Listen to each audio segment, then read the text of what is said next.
Good morning. Hey guys, I'm James. I'm with the Full Octane Garage. Today we're going to talk about GMC and Chevrolet cruise controls and why sometimes your cruise control doesn't work. I will start the video off by just walking through how to turn your cruise control on, your adaptive cruise control, and kind of explaining that for a second. And then I will jump over into what the issues are with why sometimes your cruise control or your adaptive cruise control doesn't work. And I'll leave timestamps down below so that you can skip ahead if you want to get right to the core of it. Thanks for joining us at the Full Octane Garage.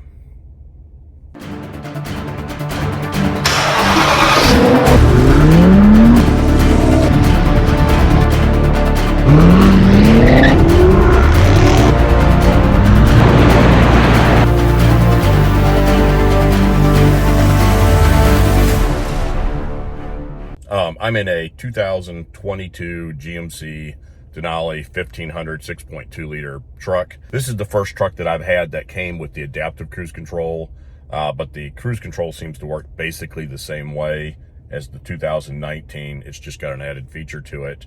And the issues that I've been having with it have actually occurred all the way back to my 2017 truck, although the cruise controls don't all work the same. But generically speaking, we're going to talk about this new edition of the GMC truck as far as how the cruise control works. Okay, now my truck is equipped with cruise control and adaptive cruise control, which is an option at times, I believe, but came standard with this truck. And what you guys, these are all your cruise control functions on the left side of your steering wheel. And if you look at the very top of this screen right here, where the car is with the dashed lines along it, that is where all of your functions will show up when you turn your cruise control and your adaptive cruise control on.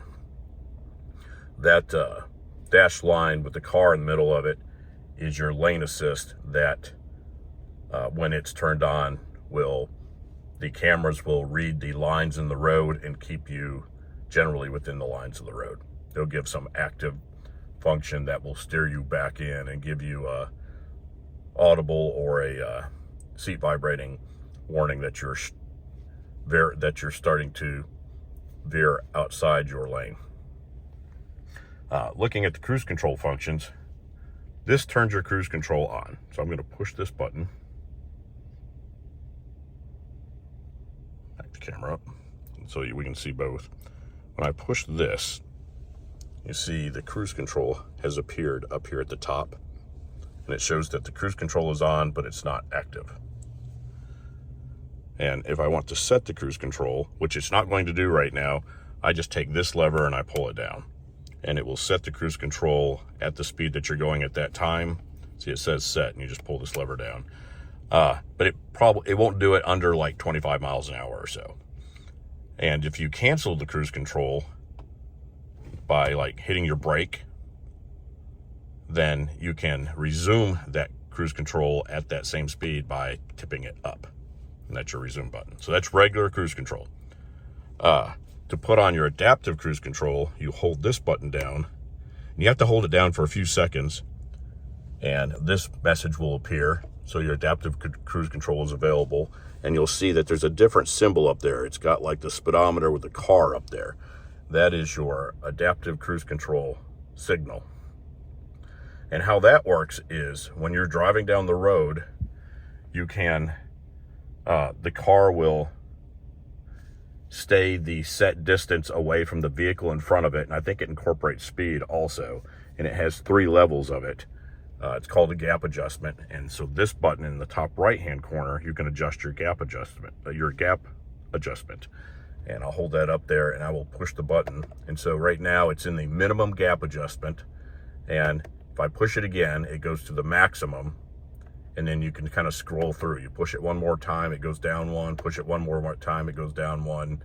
And then it goes down to the minimum gap adjustment. That gap adjustment is the distance, I believe, between you and the next car. Use that if you're on the interstate at interstate speeds, then you would probably do the maximum gap adjustment to give you, at higher speeds, the maximum distance between you and the car in front of you. But when you're in traffic and it's a lot more crowded, you would do the minimum gap adjustment because it's not necessary to have that long distance. And if you're in Tennessee, you don't want everybody just cutting in front of you all day long just because you left a little bit more space. Now, we're going to talk about, I think I've covered everything on that. So that's the cruise control and the adaptive cruise control and what all these buttons do. You can cancel the adaptive cruise control by holding this button down for 3 or 4 seconds again, and you'll see that it disappears up there. It goes back to regular cruise control again. And you can turn your cruise control off by pushing this button. Now you see it's gone. About adaptive cruise control, especially if you have other vehicles like I do, and this is the only vehicle with adaptive cruise control, is you get really used to using it, and at times while you're driving down, you'll jump into another car and you'll just run up on somebody because you're used to the truck kind of keeping the correct distance between you and the next vehicle, and it can be a crutch, so keep an eye on that. The point of this particular video is why sometimes do you get messages that say that cruise is not available or adaptive cruise control is not available.